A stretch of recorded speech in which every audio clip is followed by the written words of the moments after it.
My son's imaginary friend texted me last night. That's not a sentence anyone should ever have to say out loud. But when something like that happens, when something crosses from your child's imagination into your reality, you start questioning everything you thought was safe. This story takes place in a quiet suburb in northern Oregon, a small town where nothing ever happens.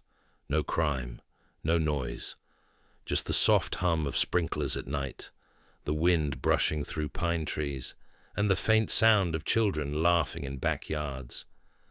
That's where Adam and his 6-year-old son, Noah, lived.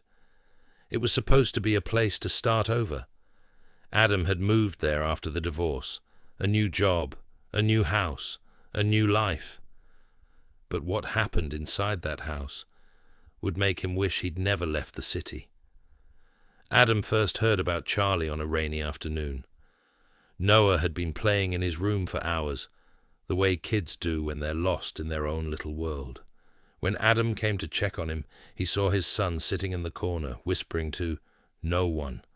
At least, that's what he thought. When Adam asked who he was talking to, Noah smiled and said, "Charlie. He lives in the closet." At first, Adam laughed. Every kid has an imaginary friend. He didn't think much of it. But there was something strange about the way Noah said it, like Charlie wasn't someone he'd imagined, but someone he'd met. Over the next few days, Adam began noticing small things. Noah would leave an extra plate at the dinner table. He'd say things like, "Charlie doesn't like spaghetti," or "Charlie says you shouldn't lock the closet." It was cute, until it wasn't. One night, Adam woke up to a faint tapping sound, 3 soft knocks, coming from Noah's room. When he went to check, Noah was fast asleep, his small hand hanging over the bed. The closet door was open, just a crack, and from inside, there was a whisper, too low to understand, too real to ignore. Adam shut the door, checked under the bed, and told himself it was the wind, but deep down, he knew what he'd heard. The next morning, Noah asked, "Why did you close the door? Charlie gets cold." Adam froze. He didn't answer. He didn't want to encourage it. But that night, before putting Noah to bed, he looked at the closet again. The light bulb inside was burnt out. He told himself he'd replace it tomorrow. That night, the knocking came again. 3 knocks, then silence. Then, a small voice. "Let me out." Adam jumped out of bed. The sound had come from Noah's room again. He ran down the hall, turned on the light. The closet was wide open. Noah was sitting upright in bed, eyes open, but not awake. He was talking in his sleep, whispering. "Okay, Charlie. You can stay if you promise not to hurt Daddy." Adam shook him awake, heart racing. "Noah! Wake up! What did you say?" But Noah just rubbed his eyes, confused. "What's wrong, Daddy?" Adam didn't sleep that night. A few days later, something new happened, something that made it all real. It was a Wednesday evening. Adam was sitting at the kitchen table, scrolling through work emails, when his phone buzzed. A new message. It was from an unknown number. Just 2 words. "Hi, Daddy." He frowned. He assumed it was Noah playing with an old tablet or something. But when he walked to Noah's room, his son was fast asleep. The tablet was off. Adam texted back, "Who is this?" The reply came instantly. "It's Charlie." His blood turned to ice. He stared at the screen, the faint reflection of his own face in the glass. A prank, he told himself. Someone hacked into his Wi-Fi. Maybe a neighborhood kid. He typed again. "This isn't funny. Who's doing this?" "Noah says you don't believe in me." Adam's hands trembled. He could feel the hair rise on the back of his neck. He turned off his phone, threw it on the counter, and went to check the locks on every door in the house. Everything was shut, secure, except Noah's closet. The door was half open again. Over the next few days, the messages continued. Always at night. always from that same number. Sometimes it would say things like, "Can I come out now?" or "I don't like when you yell at Noah." One night, Adam got a photo, blurry, taken from what looked like inside Noah's room. Noah was sleeping, and behind him, in the darkness, something was standing by the closet door. It was tall, too tall, and its face didn't look human. Adam dropped the phone. When he checked the message again, the photo was gone. Deleted. The next morning, he went to the police.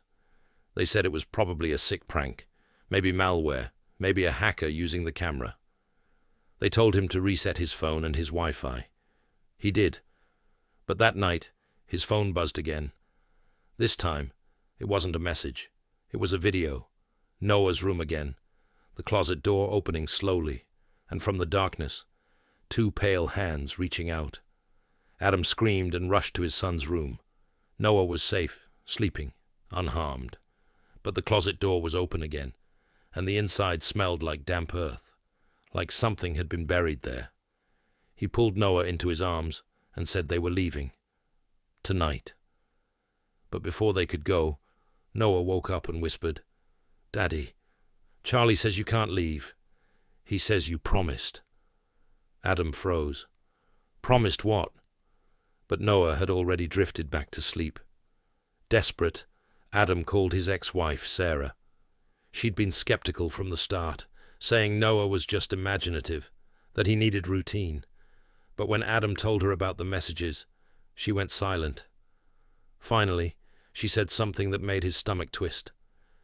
"When Noah was little," she said, "he used to talk to someone named Charlie, too. I thought he'd outgrown it."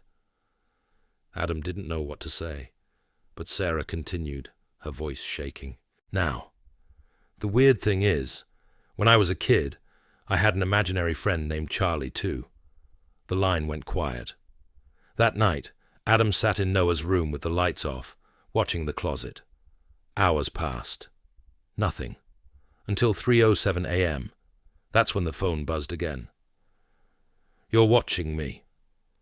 Adam raised the phone toward the closet. "Who are you?" he whispered. The reply came immediately. "You used to know me." And then another. "You promised you wouldn't forget." His throat tightened. "Forget what?" he typed. "What you buried." The phone slipped from his hands. Adam stared at the closet, his breath shallow, his memory flickering with something from long ago, a night he'd tried to forget. When he was 8 years old, Adam's brother had gone missing. His name was Charlie. They said he'd wandered into the woods and never came back, but Adam remembered that night differently. The fight, the fall, the sound of a skull cracking on a rock, and the shallow grave he'd dug, terrified, crying, swearing to never tell anyone. He'd buried his brother in the woods behind their old house, and now he understood. Noah's imaginary friend wasn't imaginary. He was family. That night, Adam drove to the old property. It was only 2 hours away. The woods were overgrown, but he still remembered the path. He dug where the ground felt softest, and he found it. A small rotted wooden box. Inside, a child's bracelet, a toy car, and something else. A small cracked phone, the same model as Noah's tablet. On the screen, a single message glowed faintly. "Hi, Daddy." Adam dropped it and ran. When he got home, Noah was gone. The window in his room was open, the curtain fluttering in the wind. The closet door stood wide open.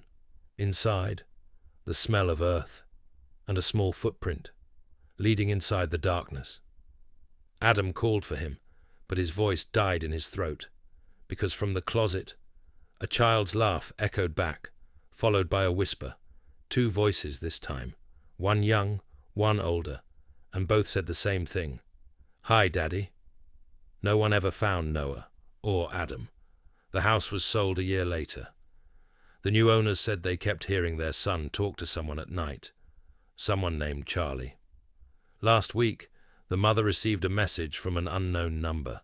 It said, "Tell Daddy we're not done playing yet." The number traced back to Adam's old phone, the one buried in the woods, and it had sent the message from inside the house.